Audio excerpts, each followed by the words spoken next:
Welcome back, everybody, to Battle Hardened Los Angeles. We got a new little pairing here for you. My name is Sam O'Byrne, and I am joined by Taylor Morrow. Taylor Moore of the Attack Action Podcast. The very first podcast I ever listened to when I started playing Flesh and Blood years ago. It was this guy's dulcet tones greeting me on my walk around the Silver Lake Reservoir. How you doing, Taylor? I'm doing great. I mean, what a tournament we have so far. I mean, it's every match so far on stream has been a real grinder and had an exciting moment. So that's been great. What is putting me off, though, is I sit where Blake does, and Blake is a man of a lot of energy, and I can feel it in the seat as I sit down and in the headset. Can you now? I'm trying to match that level. Yes. I got to do some dancing, right? That's what he does. That's what he does. We just all want to be Blake. Yeah, exactly. We have a match set up for you today for our round 4, and I think we're ready to kind of get into it. So if you're ready, are you ready? I'm ready. Let's do this. Let's dive in. We got an exciting one for you. We got Nick Botchis versus the boy wonder kid power himself, Brodie Spurlock, who has made the journey here to Los Angeles. And we've got a little Lexi mirror for you. You thought there weren't any Lexis? Psych! There are a bunch of them. 23 to be exact. There are 23 Lexis here. It's the most represented hero, and this is the first time we're going to get to see them on stream. We thought the deck is so nice, let's show it twice. Exactly. Voltaire strike twice. I should have. Let me try that again. A deck so nice, Voltaire strike twice. You like that? Yeah, that was better. There we go. Hilariously, earlier in the chat, Mara Ferris posed the rhetorical question that, because this is a battle hardened, is Brodie Spurlock here? And of course, the answer is yes, he is. Yes, of course, of course. This man lives for battle hardens. And fun about Nicholas, I know Nicholas from way back in the day, from the very first Road to Nationals here in the U.S. Oh, cool. And he has been a Ranger player the whole time. He's cheating on his first love, Azalea, with a bit of Lexi right now, but might be the right call for this meta. Absolutely. I mean, these are two heroes that it's always nice when your hero that you've been standing behind for years gets rewarded with a set like Outsiders to really get pushed into the forefront of the meta and allowed to shine. I mean, Lexi was my first deck I ever built in CC. It's an incredibly fun hero. And with the new tools, it allows it to do what it already was doing effectively, just at a slightly higher power level that is going to allow some pretty explosive turns, you have to imagine. Yeah, exactly. So the mirror here is really, really swingy. Now, it looks like they've all forgotten their equipment. No, just kidding. Fun they both chose. They're playing on hard sleeves. mode. Yeah, yeah, totally. So it's a very swingy matchup. You're going to go from dealing 20 damage to 4 damage, and you're really trying to jockey to kind of take that tempo to just have a little bit more cards in hand. So players kind of do that through perhaps a variety of ways. Ice cards is one of them. Perhaps maybe we'll see some CNCs or, you know, maybe a death touch and that sort of thing. So be prepared. Buckle up for it to go back and forth in a exciting way. Yeah, absolutely. I think just kind of what you just touched on here. It's going to be interesting to see how many ice cards each of these players have brought into the matchup, and that very well could decide some of how these first turns go. Some of these decks can run a little lighter on the disruption, a little heavier on the just pure power, while some are bringing in some more of these ice cards. We know at the Pro Tour, the Wolfpack was bringing in those 9 Winter's Bites, and we saw many members of them, including Brodie Spurlock, in the top 8 of that Pro Tour. So seeing how many ice cards have they decided to bring into this meta, and specifically each of them here, I think will dictate some of how this game goes. Exactly. So I thought at first Brodie did not bring a quiver, but he's wearing it on his back up there next to his hat. So that makes more sense. And Brodie here electing to just go ahead and fire the Frostlock, leading to leave that Nick just past priority, because this first turn in the Lexi mirror is a lot of posturing. It's, okay, past priority. Do you want to do anything? Do you want to load with Voltaire? Because if the Lexi's sitting across from you, if you're going first, if they overextend into their Voltaire, you can get some on hits across all of a sudden. So it looks like Brodie's going to just went ahead and fired that Frostlock without waiting to see. I mean, I'm sure he allowed Nick to pass priority if he wished to, but now he looks like maybe he's going to set up a 6-card hand here, putting in the infecting shot, and we're going to see if Nick is going to decide to activate his Voltaire at instant speed. Yeah, totally. This first turn, how you navigate it is really important. And he's going to pass priority there. What's also interesting, we'll see if they, I guess he's not passing priority, very cool, if anybody's running Tar Pit Trap also. So which traps did they want to bring in? Yeah, so that can be pretty good because that'll turn off the hit effect for potentially an infecting shot or red in the ledger. I mean, excuse me, a remorseless. Absolutely. Now, interestingly, with the block on the Frostlock, there's only one card left in Nick's hand. So now the priority passes back to Brodie. He is aware there's only one card left. If he decides to fire this infecting shot, some damage is going to get through. There is only one card left. And Nick knows this. Nick, you know, all cards are face up on the table. And Brodie is now, again, it's this posturing. It's this back and forth on the very first turn. Does Brodie want to set a 6-card hand up for himself? Or does he want to push some damage, get the Blood Rot token across, and allow Nick to, he's still going to get to drop and get the value off the blocks, but does Brodie want the 6-card hand, or does he want to push the value on this very first turn? And he's grabbing that card. Looks like he might want to throw it out. Yep, so going to be representing 4 damage here if Nick chooses to block it, etc. So we'll see what happens here. Yeah, now, and I mean, I think also looking at the card that would have gone into the arsenal, it was another blue Frostlock. So that means that those Snapdragons are going to have to be used on the next turn. So Brodie realizing, even though this means he's going to start his basically, you know, first real turn of the game, so to speak, without arsenals, at least he got an entire infecting shot across, and that includes the Blood Rot Pox. So this is an interesting position. You don't often see this in the Lexi mirror. Yeah, totally, because that's just basically 7 free damage here. But Nick, I think, also has a 3-of-a-kind in hand and a premeditate, as we see coming down now. So this could be a very big turn. Yeah, very big clapback indeed. We're going to get a buff on the very first card that comes up. We're going to refill the hand, and we started with the blue pitch, so we got plenty of resources turn the turn on. And perhaps, again, cards like 3-of-a-kind, with the ice matchups in particular, sometimes those cards are just used to fuse, or in this case, perhaps could be used just to pay for a Blood Rot Pox, even if you're unable to utilize them as an attacking card. Yeah, exactly. And, you know, this could be bad. Seeing what he ripped off the top here, Brodie does not have an arsenal, so he's really going to be hampered on this next turn as well. So Endless Arrow coming in for 7 here with the premeditate. Now, Lexi's, they're a little less threatening. Brodie just being nice and showing the bolt and shot to his opponent, making sure, you know, you're giving a little information. But, you know, these Lexi decks, you know, when they have a 3-of-a-kind, it's a little easier to block because you can refill the hand block for 6 and still get, you know, people could call 3-of-a-kind Carrion Husk as well as just, you know, the powerful attacking cards. But here, you know, this Endless Arrow coming in for 7, that's going to take, if you don't want this to go back to Nick's hand here, if you're Brodie, you need to give 3 cards to it, and you don't have an arsenal. Because you shot the infecting shot on the last turn, so it looks like Brodie, he is just priced into, if he wants to have any kind of turn of his own, he's going to take this damage, he's going to take 7, which is going to make a ponder from the premeditate, and then that Endless Arrow is going right back to hand. Yeah, definitely, and it's very early to do Bullseye Bracers, Snapdragon Scalers. You really need, I think, Rain Razors to make that play even better, so I don't really think Nicholas is going to pop off in that way.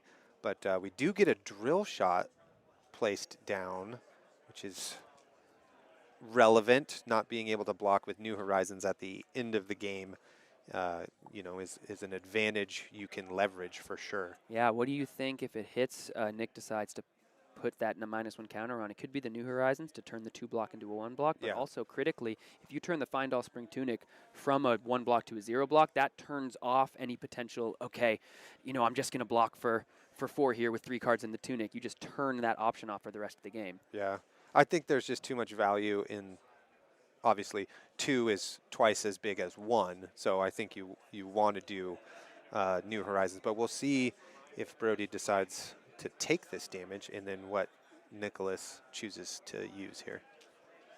So it does look like he is taking the damage. Yeah, again, Brodie just somewhat priced into this turn without starting with that arsenal. Now, Nick is going to start the game at a life deficit because of that first turn, but he is, like, if he wants to have any kind of clapback, he can't really be blocking. And that -1 counter, as you said, going right under the New Horizon, turning the 2 block into a 1 block. Now, Nick finishing his turn here with the fatigue shot. Now, this is a different kind of on-hit effect because this is 5 damage, but it's also going to subtract the attack that follows from Brodie in half. Right. So there's more value represented than just the 5. But again, Brodie, there's not much. If he wants to have any kind of turn here, this Lexi deck, especially with no arsenal, just doesn't block super well. Yeah, exactly. And Nicholas also gets to keep his codex here potentially for the next turn. So we're going to layer the ponder first in case we get a blue here, or with the codex and another card, we can pay for the Blood Rot now and be ahead 10 life. He's just going to take 2. Just going to take 2, yeah. So clearly not willing to pitch the other cards in his hand, even though only one card's going to pop into the arsenal. So he said, I want these cards. Yeah. I don't want them on the bottom of my deck. I'm not getting there. Yeah. I want to hit you with them. Yeah. Or just, wound up drawing 2 reds and a yellow might not be the best here. But we'll see what Brodie can string together. I've seen maybe a Heat Seeker. Oh no, Pathing Helix. Probably a Searing Shot in there. Searing Shot, yep, that's the one, and a Bolden Shot. So we'll see what he can put together. So Searing Shot is just such a good card. I mean, it's always been a good card, even for a boomer Flesh and Blood player like me. But just the value you get out of that bad boy, 0 for 5 basically, which is becoming a staple in the game. Mm-hmm. And as you said, now critically, this next couple arrows, we do see the Pathing Helix and we do see the Heat Seeker. So if that Pathing Helix comes down next with the Go Again represented, that would allow for Brodie to fire all 3 of those arrows if it hits, because that Heat Seeker can just plop on in and use that final pitch. So it's going to be interesting to see what does Brodie elect to load here, because he could also just put the Heat Seeker down, throw that out.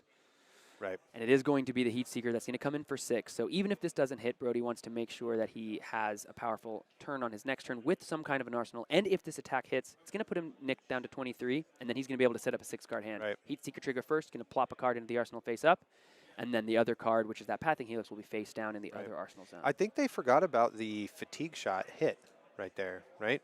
Because should be halved the next attack. So he took 5 damage from the Searing Shot. He should have only taken 3, I think. Because it was 32 to start the game. 34. 34? Yeah. No, because he took 2 off the Blood Rot, so 32. Oh, okay. Yeah. Good math. So I think they did it. Okay, perfect. 32 minus 3 is 9. Minus 3 right there, yeah, to 6. Nice. But that was, that would have been, so that would definitely be relevant in this game. Yeah. Algebraic, handsome and smart. I don't know about, I was not great at math. It's not my forte in this game. I was pretty, Average. I was average. I wasn't like B minus. I mean, B plus A minus, brother. Come on. Okay. All right. Pre-calc was 1 B minus. Oh, okay. Hey, that's pretty good. That's pretty good. Bolton Shot being flung at Mr. Spurlock there. 5 go again. 5 go again. And again, now representing, it doesn't matter if this reload is not relevant. There's a card in the arsenal, but there's going to be most likely another arrow, and then that Codex of Frailty is going to grab whatever arrow Nick wants. Yeah, it'd be interesting to see what he chooses. He doesn't have a ton of options because it's pretty early. Drill Shot is obviously a good choice, but we'll have to see. He probably knows a little bit better than we do. Yeah, I think there should be an endless arrow in there unless it's currently in his hand. I don't know if because he didn't play it again. Yeah, I don't remember seeing it. No, we haven't seen it since Brodie took that 7. I'm sure Brodie remembers it. Hard to forget 7 to the face. Yeah, if it was 7 to the thigh or something like that, you would be totally fine. Forgettable. Yeah. Yeah. I don't need those. No. I'm sitting down. And what's crazy is I actually used to be an adventurer like you. Then I took an arrow to the thigh. Yeah, that's crazy. Life works in mysterious ways. Yes, it does here. So here we are. So after all this, Nick is able to get 5 damage to connect, bringing Brodie to 19. Oof. Now, we're going to load Voltaire a second time, and if this is a 0-cost arrow, we'll have 1 floating for a 1-cost, and there's that endless arrow. There you go. Great job, Sam. Way to track that. So we can only guess here 4 go again. Yeah, because that Codex is going to be able to grab any of the arrows that have been played before this, and I think when you play the Codex of Frailty, it's going to break the chain, right? So that endless arrow will just be hanging out in the graveyard again. You're potentially getting endless arrow twice no matter what here. Yeah. So Brodie at 19, but does have a 6-card hand and representing a Winter's Bite.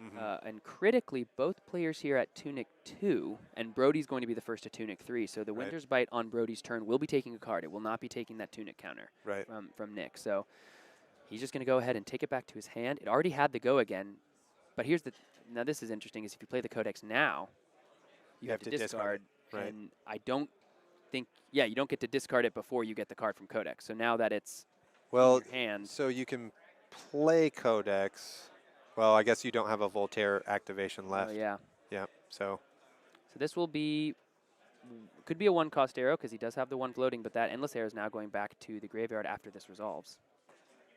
So, kind of a heads-up play from Brodie there, realizing, if I take this endless arrow, it's just going to the graveyard. He's not going to be able to get value out of it using his snaps, using his bullseye, unless he wants to go for that line instead of a codex. But actually, that doesn't work because bullseye bracer, you need to have an empty arsenal. So Brodie realizing here's that fatigue shot for 5, potentially more like 7 or 8, depending on what the first arrow is. It's a pretty strong turn from Nicholas, potentially putting Brodie down to 10.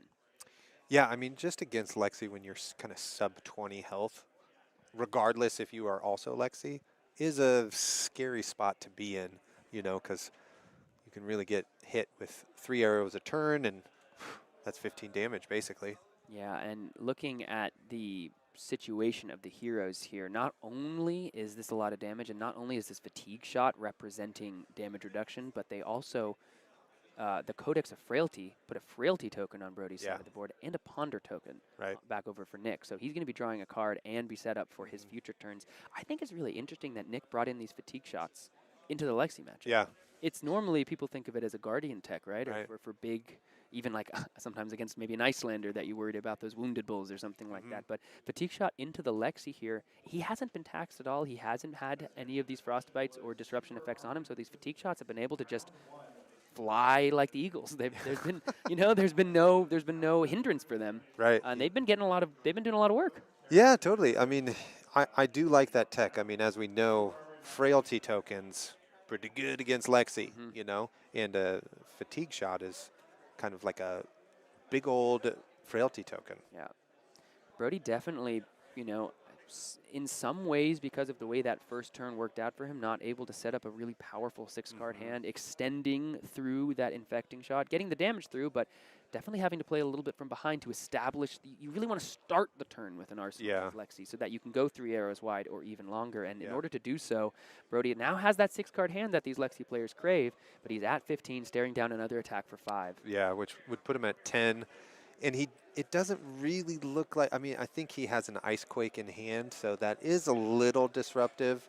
That's true. But not really seeing. And a Rain Razors and a Remorseless. So is good. This could be a good turn for him returning.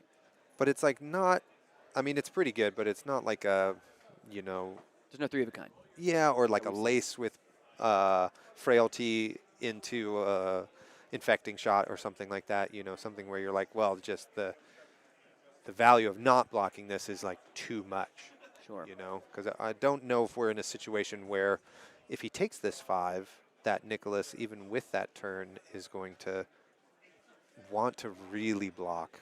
You know what I mean? Yeah. Just because you'll be ahead by 16 The question HPs. is, will that Icequake represent enough disruption because each hit's going to give a frostbite? So it's how easily can Nicholas play through that on his turn? What does he draw here after the Ponder token resolves? Because that Remorseless, it will be pinging for damage as well. The Icequake will give it some +3. He has the Winner's Bite to take a card out of his hand right now. So there is an opportunity here for Brodie. He's going to start the turn. Let's give no information. Let's play the Winner's Bite. Let's take a card out of your hand before you get to see anything I'm doing. There is a chance for Brodie to do enough disruption with this Icequake potentially and put enough damage down that if he gets another turn then to only have to face down 1, maybe 2 arrows, Brodie might be in a position to turn this game on its heel. Yeah, we'll have to see. Having the Rain in hand is pretty good. So Nick choosing here to just discard Fatigue Shot. So probably going to use Snapdragons here on this Pathing Helix. Yeah, and this is pretty cool because this represents a reload effect. But here's the thing. Now, because of the Frailty token, this is just coming in for 3. So there is and Fatigue Shot. So it's actually coming in for 1. Yeah. That's why there's a 1 there. I thought I was like, interesting for him to say it's a damage reduction by 1 because of the Frailty token with that dice. No, this attack is literally 1. Yeah. Does that mean you want to give? I mean, look at this point in the game. You have Brodie in such a life deficit. Are you willing to give up one of your 3 remaining cards in hand to stop this Pathing Helix effect? That's 3 block that you're spending on a 1 block. Do you really want to give your Tunic? I mean, this is an interesting. Just let's go YOLO. Block with Tunic right before it ticks up. Also, shout out to Brishan in the chat. What's up, Brishan? He's a NorCal homie. Sure. Yeah. But now this is interesting. So if that card that was pondered, let's say that's a 3 of a kind, then all of a sudden that Tunic counter into a 3 of a kind, we've got a turn. But now all of a sudden we're looking at 2 cards, plus Brodie's got both of his Voltaire activations ready to go. He's going to start with the Bullseye Bracers, which is going to put the Bolt and Shot in. It's going to get +1 and go again, and that's threatening a reload on its own. This is a big turn from Brodie. He's navigated this in a very unique showing why he was Pro Tour top 8 with a Lexi deck like this. This is a fantastic sequence from him. He's now turned on the Bolton shot. He still has the load available from his Voltaire. This is pretty cool. It is. He doesn't really have the resources if he wants to play Rain Razors or the Ice Quake to get all of these hit effects off here. But Nicholas noticing that he was damned if he does, damned if he doesn't there by blocking the Bolton shot. So it looks like Brodie's going to end with that Ice Quake, which is pretty good. Flip it up, give an ice. Yeah, for his next turn. Ice token, For whatever sure. those are called. Frostbite. Frostbites. There you go. We also did that in unison. That Yeah, was we great. did. Yeah, we did, baby. So this is coming in 4/6 plus the 2 from the Rain Razor. So this is an 8 damage attack. And then every action that is played. Oh, yeah, that's true. The Rain Razors did turn on the Bolton shot because the Frailty would not have allowed for it with to have the +1. 1. Yep. Great catch there, chat or yourself. Oh, I was aided. Sweet. I was aided by the chat. Sweet. Also, sorry, Brishan, I didn't show up on Wednesday. I was unsure if there were going to be any homies there. Y'all just got to, you're like my high school students, silent, not saying you're going to be around. And there it is, three of a kind. You knew it. Off the tunic, You knew it. This is really hard to come back from when you are the player not seeing the 3 of the kind. It's true. Versus the player seeing the 3 of the kinds. It's true. And so now this Lexi activation is going to turn up that foil Heat Seeker. Now Brodie's going to have to block here. You know, this is going to be some blocking done because this is representing at least 3 arrows. Right. And he still has his Snapdragons up and his Bullseye Bracers. So yep. Brodie has a 3 of a kind of his own, but critically he had to use his Tunic last turn to send that Remorseless forward. So he's not able to keep a 1-card Tunic 3 of a kind hand like Nick was. He had more cards than that, but that Tunic turning on the 3 of a kind, that's important. He's got all these cards to work with after blocking some and losing to a Winner's Bite. And now he's got Brodie once again facing down a bunch of attacks. And it looks, I can't tell if one of those infecting shots is blue, but in Brodie Spurlock's hand. So we'll see. Here is the Voltaire activation. It's going to load in a infecting shot, red. This is going to come in for 5 with go again. And I mean, classically, not to harp on this type of discourse on these mirror matches, but we have seen Codex be played by 1 player, and we have seen 3 of a kind played by 1 player, right? And the Rain Razors, you know, that's another power card, but those are the spiky cards. Yeah, those are the cards that just give those kind of incredible amounts of value, and it is proving to be perhaps too much for Brodie Spurlock to overcome. But don't want to call a cart before the horse. What's it called? Call the cart before the horse? Put the cart before the horse? That's exactly what it is. Call a spade a spade. What's the pot is the kettle black?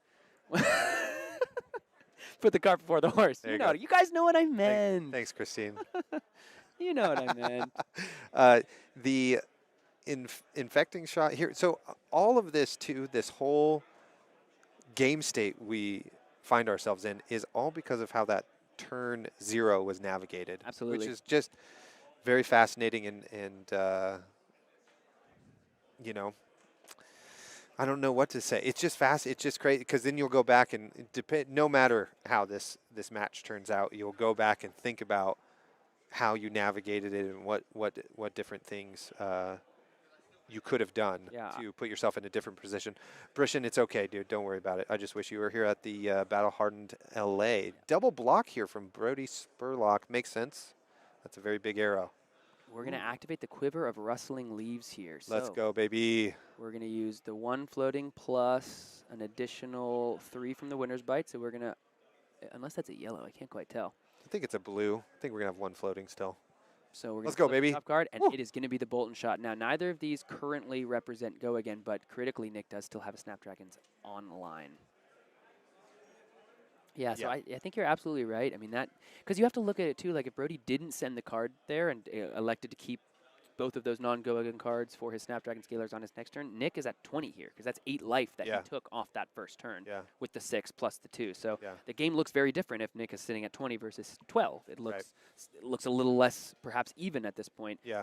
Brodie now having to block this Bolton shot. It doesn't have the reload effect because of the continued arsenal. So we will see what happens next. He's at 6. I like how Nick is making sure he doesn't misplay here by hovering over the Snapdragon Scalers. which is smart because many times I've said, you know, okay, take 4. Yeah, I You mean, know, and then and not been like, oh right, I wanted to use snaps here. so it looks like they might be discussing perhaps that they went to damage already. And if they have gone to damage, I have seen it ruled as such, like if you say take 4 and the players move to the damage step, you have passed the reaction window. Yeah, maybe Brodie just clicked down 4, or just said take 4, clicked it down Yeah. before Nick had a chance to respond. Who knows? It's hard to know when we don't know what was said, because a lot of the game is verbal. Yeah, So so we'll the see what players happens looks like here. having a judge call. Perhaps it's been resolved very quickly. And it does look like that is what happened here, that the players missed the reaction window or just went straight to damage. Sometimes it's easy to move quickly in this Yeah. game, especially when you're used to things having go again. But this does look to be that a trigger was missed, or the reaction window was missed, and damage was the first thing that happened. And now you didn't have to have the tuna counter if you're able to keep 2 cards, because now Brodie's able to clap back with a 3 Yeah. of a kind of his own. Just an interesting interaction there. I wish I could have heard what was said on the table so it could be more clear, you know.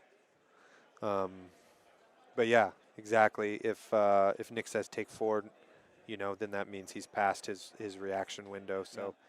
we'll have to check in with him after the game. Yeah, I get a sense from the players of that turn specifically because, again, you can be some of these things you're moving a little bit on autopilot, and it's easy to just, especially when Totally. decks aren't constantly using reactions in that way. Yeah, that's 10 damage you just missed out on, which is really tough. Yeah, and now that Ice Quake from last turn, we're on a 3 of a kind turn, and now this Ice Quake is representing a Frostbite. It's 3 damage, and we're able to keep going. So now this Infecting Shot, it's coming in for 9 or 8. Yeah, we'll see if he's chosen go again or +1 here. Coming in for 8, so it looks like he still has access to go again if he needs it. I think that's 9. Oh, that is 9. That's all right. Algebra. See? Algebra. Yeah, Algebra. yeah. See? Yeah. You're just proving me wrong yet again. No, that you were gosh, good, no. Gosh, good at no. math. Gosh, no. That's just 6 plus 3. Which give me no credit. which is called math. If you didn't know that. Yeah, I actually didn't. I appreciate that. I appreciate that. That's super cool. Plays 3 of a kind, has a blue. Wow. So Amazing. this is, I mean, The third 3 of a the kind. third 3 of a kind, almost in a row. So if you know, it's easy to feel bad, to feel like, oh, I missed my reactions. The snaps was, I needed to use the snaps on that turn to apply the pressure. But after a 3-card block into a 3 of a kind, like it couldn't have gone better in that scenario if you're Nick to respond to that tough situation. Yeah. And now this is, Brodie Spurlock is going to be perhaps priced into having to block quite a bit here. Yeah, because now, again, we're looking at a low life total, and critically, from before, there is a -1 counter on that New Horizon. You block with it here, you lose the arsenal. Yeah. Yeah, I also don't know what it is about Brodie Spurlock that makes me want to say his first and last name, you know? But I can't just call him Brodie. I have to call him Brodie Spurlock. Yeah, he's a full name type of dude. Well, we'll have to see what happens here. Do we remember what was in Brodie's arsenal? We do not. Okay, perfect, good. We do not at this point. We were thinking about that Snapdragon's turn. So let's take a look at how Brodie wants to respond to this Bolton shot for 4. Brodie Spurlock, 6 life to Nick Botchis' 11. Both players 3-0 here at the Battle Hardened Los Angeles. Now, with an event like this size, 1 loss here isn't going to knock you out of the tournament, but the X1s will all make it, and there should be 1 or 2 X2s that sneak in there as well. So you're definitely still playing for a spot in the top 8 when you're 3-0. Both players looking like... There's a lot of flesh and blood to be played still, too. Absolutely. You know, and this is still like a fair turn. I mean, let's hopefully, when you make a big mistake like that, like moving past your reaction window, it's a sign of a really good player if you can just move past that into the next turn cycles and not dwell on that. That is something I personally struggle with in my gameplay. Is when I make a mistake, I have a hard time getting it out of my head and keep playing the game, you know? Yeah, now looking at these turns for these players here, man, like these Lexi matchups, those 3 of a kinds have been pretty good for Nick. They They've been pretty good, and they become hard and fast. Yeah. They have not let up on the pressure. Brodie has done, I think, a very good job of navigating through a challenging series of turns for him. But at a certain point, against a deck like Lexi, you have to kind of put your hands up and say, okay, you had it again. I think I just have to block. Totally. You know? I mean, Brodie has to block this. Well, okay, I guess if he gets rain razored right here, game over. Yeah, you know what I mean? 100%. Like, I can't believe he didn't block it. Well, this is after a 3 of a kind, so he can't. Oh, right. He does have rain razors There's in a rain hand. razor, yeah. Oh, my goodness. Yeah. Whew. What does Blake say? Sheesh. Yeah, it's a little sheesh. And I'm moving my hips as he does, but you just can't see it. I can, and let me tell you, you're all missing out. So we're going to, this is still able to just be blocked with the 1 card here. So going down to 1 is Brodie Spurlock. And we're definitely going to have to block this Heat Seeker, obviously, because it's on hit trigger now as death. That's true. Yeah. So we're going to see, how does Brodie want to respond? Nick able to claw together just another powerful turn off yet another 3 of a kind, saving himself from what looked to be absolute potential devastation after that turn. Yeah, that's my favorite punk rock band, Potential Devastation. That probably is one. I'm if sure you it think is. about it, yeah. Somebody Google that at home for me. Potential devastation. Yeah. Let's see what he can do here. Rain Razors into Codex. Not bad. Not bad at all. But critically, Brodie, because of that big turn that Nick presented, because of the frailty token and having to navigate the turn before, he's not able to represent an Endless Arrow, the Snapdragons, the Bullseye Bracers, because he's had to use those pieces of equipment already in the game. So this is just going to be a threatening arrow for 6. But Nick /7 because it's Searing Shot here. Yes, true. Yeah. For 7. But this is something Nick, if he wishes to, can kind of just take. And if you can present, if you're able now, you can probably take all the cards out of Brodie's hand with the right breakpoints on the right arrows, but it's going to depend on how Nicholas wants to navigate this from here. Oh, because he's going to get to Codex as well. He's going to get a card, so he's going to lose a card from his hand here because he has no arsenal. True. Yeah, exactly. But he could still get even with the frailty token, something very, very relevant because he will be able to choose whether or not he wants to keep a blue or resource card and that sort of thing. And this is still not lethal or too disruptive here from Brodie. It's just damage. So Nicholas with the life lead can definitely just tank it all. And he chose Fatigue Shot, his favorite card apparently in this matchup. True. To put in his arsenal, discarding Arctic Incarceration. So that Arctic Incarceration not going to be as necessary here. Looks as though he's going to decide how he wants to block. But if Nick is able to decides to keep really any cards here, he's going to be able to be all the attacks from here on, Yeah. They're must blocks. Gotta block it out, yeah. Yeah, and just two arrows at a break point, probably give up Tunic. You still have 1 block on New Horizon here. So there you go, getting the value out of the Tunic, blocking 1. Interestingly, just going ahead and blocking only with the Tunic here, so he's going to drop all the way down to 5. But now Nick able to start his turn. Lexi activation. He does have the frailty token, so those initial 4 blocks or 4 attack breakpoints will be going down to 3, which is critical. But Nick running a Lace with Blood Rot in his deck, and there is just that Fatigue Shot that he got off the Codex for the last turn, so that goes down to 4 because of the frailty, goes back up +3, so this should be coming in for 7. Correct. Which is 2 cards plus a Tunic at the very least, and most likely that is going to be the end of the turn because we pitched a Remorseless to do so. He also might have Rain in hand, so you kind of have to respect that. When you've played 3 of a kinds and only seen 1, there's a real likelihood that you have another one there. That's true.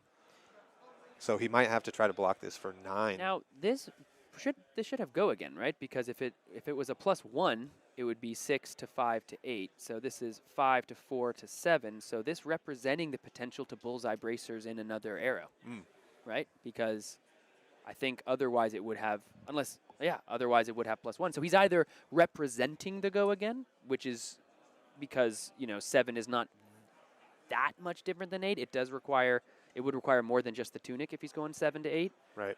But there's sometimes an argument to representing the potential further damage and cards in the turn so that your opponent has to keep that in mind as they make their block. So Yeah. see what Nicholas wants to do after this attack. We will see that. Yeah, there's a lot of options. So yeah, if it must have go again, right? Like you got to threaten that. It's either that or rain, and you just got to choose here. And now critically, Brodie Spurlock, he has to block this one. Yeah, yeah, He's got to block this one. yeah, totally. Because he's at 1. Yeah, on hit, death. You know, it doesn't matter if you get a blood rod or not, because you just die. Oh right, fired directly from Arsenal. So no go again. Right, remember right. Thanks, chat. So this would have to have the Snapdragon Scalers too. Yeah. Get the go again. Oh, everybody coming in. Yeah. Okay. Hey. Chill out over there. No, we need it. We appreciate it. It was just there's that little delay, so all of a sudden it's like. Also, why does Brodie keep? Did he flip up his Arsenal on accident again? We shall see. You know, he's just trying to help out his opponent. He's like, I'm Pro Tour top 8. You know. I'll give you a little. This is what is that card in Nick's hand? I wish I knew what it was. We're blocking for 8. The 8, yeah. Let's see. Rain Razors. Boom. Game. Yeah, Rain Razors just like that. So Nick seeing all of the cards when he needed to see them, even navigating through the turn where he didn't use the Snapdragons when he meant to, but having the 3 of a kind as the clapback, you can't ask for anything better. Yeah, totally. And that's what I mean.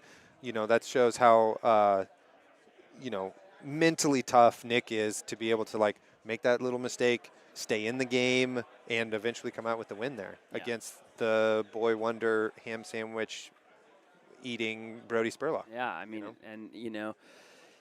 I suppose a bland ham sandwich with just meat and I'm not even sure if it has cheese. It can only get you so far. It can only get you to 3-0 here at the Los Angeles Battle Hardened. Welcome to the West Coast. Woo, woo, woo. West Coast. Thanks, chat, for all your help and stuff. So it looks like we have a little extra time.